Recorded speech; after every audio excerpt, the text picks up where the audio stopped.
Hey there, movie lovers. Welcome back to Fade to Fact. Today, we're firing up the family truckster and heading out on one of the most hilariously disastrous road trips ever filmed. That's right, we're talking National Lampoon's Vacation, 1983, the comedy that turned travel chaos into cinematic gold.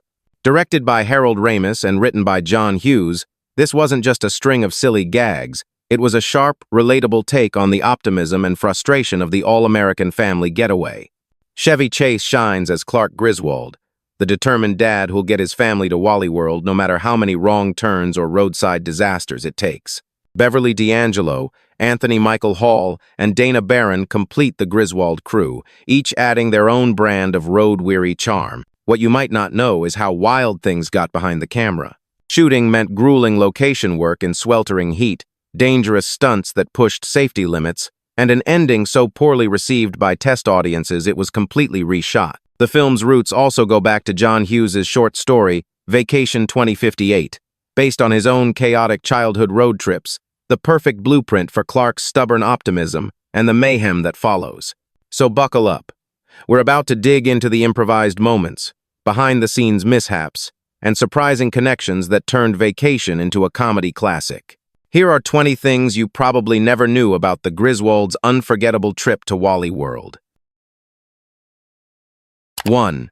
It all started with a short story. Before it was a movie, Vacation began as Vacation 2058, a short story John Hughes wrote for National Lampoon magazine.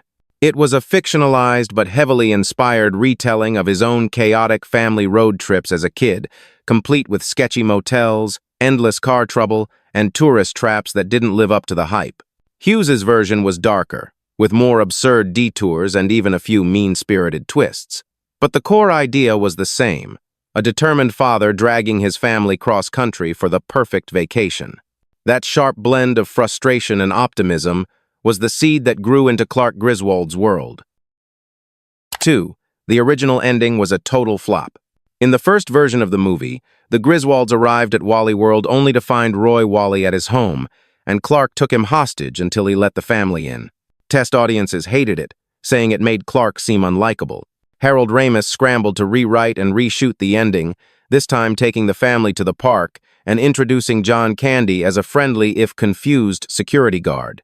It cost the production time and money, but the new ending scored sky-high in test screenings and became one of the film's most iconic sequences.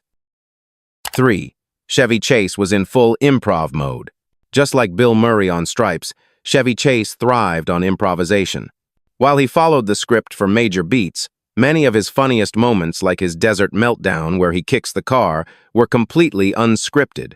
Chase had a gift for turning frustration into comedy gold, and Harold Ramis knew when to let the cameras roll and just let him riff.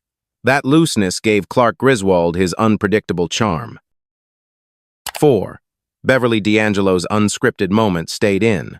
In one bedroom scene, D'Angelo flashes Clark as a playful joke, something that wasn't in the script.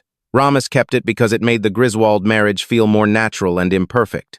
D'Angelo later said it wasn't about shock value, but about showing Ellen as a character with her own mischievous side. Fans still remember it as one of the more unexpected moments in an otherwise PG-rated comedy. 5. The family truckster was custom-built. The Wagon Queen family truckster wasn't a stock car you could buy. It was a heavily modified Ford LTD Country Squire, with absurd design touches like faux wood paneling, 8 headlights, and a paint job described in the script as metallic P. Production designer Harold Michelson deliberately exaggerated its ugliness to make it instantly funny. They built multiple versions for stunts, and most were wrecked by the end of filming. Only a couple survive today, mostly in private collections. 6. Anthony Michael Hall hit a growth spurt mid-shoot. Hall, playing Rusty, grew several inches during production. It caused noticeable continuity issues in early scenes. He's shorter than Beverly D'Angelo. In later ones, he's nearly eye level. Hall's comedic timing impressed John Hughes so much that Hughes cast him in 16 Candles, The Breakfast Club, and Weird Science. Hall later joked that his height change during Vacation was the fastest character development he ever had in a movie. 7. Christie Brinkley couldn't really drive that Ferrari. Supermodel Christie Brinkley's Girl in the Red Ferrari was pure movie fantasy, including the driving. Brinkley didn't know how to operate a stick shift, so in most shots the Ferrari was being towed by another vehicle, and professional stunt drivers handled the trickier moves. Even with minimal dialogue, her role became one of the movie's most talked-about cameos, and she reprised it over 30 years later in the 2015 Vacation reboot. 8. Cousin Eddie was based on a real person. Randy Quaid didn't just create Eddie out of thin air. He modeled him after an actual relative, borrowing everything from the awkward pauses to the slightly too intense smiles. Eddie's character was so memorable that he returned for multiple sequels and even got his own made-for-TV spin-off. Quaid said the trick was to make Eddie both likable and a little unsettling, someone you'd invite to dinner, but maybe not too often. 9. The desert breakdown scene was brutal to film. When the Griswold's car dies in the desert, the cast was actually working in 110-degree Fahrenheit heat in Monument Valley. Crew members set up shade tents between takes, and Chevy Chase's shoes softened from standing on the pavement. Anthony Michael Hall said his hair felt crispy from the sun, and Beverly D'Angelo joked that she drank more water during that sequence than in the rest of the shoot combined. 10. A stunt double took a hard hit in the pool scene. When Clark dives into the motel pool to join the Ferrari girl, the initial splash was done by a stunt double because the water was freezing and Chase had an old shoulder injury. Chase still did the underwater takes, including the awkward moment when Ellen catches him. The sequence required multiple angles, which meant Brinkley had to keep reacting to Clark's antics long after her part was filmed. 11. Wally World wasn't a real theme park. The amusement park scenes were shot at Six Flags Magic Mountain in California. The crew rebranded rides with Wally World signage and even created custom park mascots. Filming took place after hours, often running into the early morning. John Candy filmed most of his scenes between midnight and dawn, which he later said made him feel like a security guard for real. 12. Dana Barron wasn't invited back for the sequel. Barron played Audrey Griswold but wasn't asked to return for European Vacation. The studio recast both kids in each sequel, which became a running gag in the franchise. Barron later reprised Audrey in the 2003 made-for-TV Christmas Vacation 2, playing opposite Randy Quaid's cousin Eddie. 13. Harold Ramis wasn't the first choice to direct. Before Ramis was hired, the studio considered Amy Heckerling and even Joe Dante. Ramis landed the job thanks to Caddyshack and his working relationship with Chevy Chase. His ability to balance absurd humor with moments of sincerity helped Vacation avoid being just a string of random gags. 14. The film almost had an rated cut. Early drafts were much raunchier, with more adult humor and edgier language. Ramis scaled it back to PG, which widened its audience. Still, he slipped in enough innuendo and sly jokes to keep adults entertained while kids laughed at the slapstick. 15. John Hughes visited the set often. Even though he wasn't directing, Hughes came to set regularly to tweak dialogue and pitch new jokes. Several of Clark's muttered asides were Hughes' last-minute ideas. Hughes treated Vacation as his on-set training for directing, which he began the following year with 16 Candles. 16. Imogene Coca had a tough shoot. Comedy veteran Imogene Coca played Aunt Edna, and filming wasn't easy. The cramped truckster set, long location days, and rooftop gag for the dog on the car sequence took a toll. Coca didn't always understand the film's humor but trusted Ramis and her co-stars to steer the comedy. 17. Clark's famous sandwich was really awful.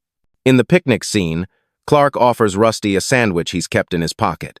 For realism, the prop team prepped it hours ahead and kept it warm under set lights. Anthony Michael Hall said it was like eating damp cardboard and couldn't believe the scene made the final cut. 18. The cast really bonded on the road. Location shoots meant lots of downtime. The cast played cards, explored small towns, and occasionally pulled pranks on crew members. Chevy Chase entertained with improvised stand-up, while Randy Quaid sometimes stayed in character just to get weird reactions from locals. 19. The movie was a surprise box office hit. With a $15 million budget, Vacation earned over $60 million domestically, a massive hit for a summer comedy in 1983. It instantly set up a franchise, although no one expected it to last through multiple decades and spin-offs. 20. It launched a lasting comedy legacy. The film cemented Hughes, Ramis, and Chase as comedy heavyweights. It also inspired countless road trip comedies and became the defining role of Chase's career. 4 decades later, the Griswolds' misadventures remain part of pop culture, proving that when it comes to travel, chaos makes the best stories. And that's our Pit Stop 20 behind-the-scenes facts that prove National Lampoon's Vacation was more than just a goofy summer comedy. It came together through improvisation, unexpected casting choices, grueling location shoots, and a cast that leaned into the chaos rather than avoiding it. Much like the Griswolds' trip itself, the making of the film was unpredictable, occasionally exhausting, and full of strange detours. But somehow, it all worked. The mix of relatable family mishaps, absurd set pieces, and sly social satire made it stand out. Ramis brought just enough heart to balance the humor. Hughes infused it with sharp writing, and the cast delivered performances that still feel fresh decades later. Even with a few dated jokes, the warmth and irreverence keep the Griswolds' misadventures watchable and quotable for new generations. Over 40 years on, Clark Griswold is still the gold standard for overcommitted dads. The family truckster remains the ultimate "what were they thinking?" movie car, and Vacation still nails the truth about travel. The best stories often come when things go completely off the rails. Thanks for tagging along with us here at Fade to Fact. If you learned something new, hit that like button, subscribe for more deep dives into your favorite movies, and tell us what's your favorite vacation moment. And remember, in the words of Clark Griswold, getting there is half the fun.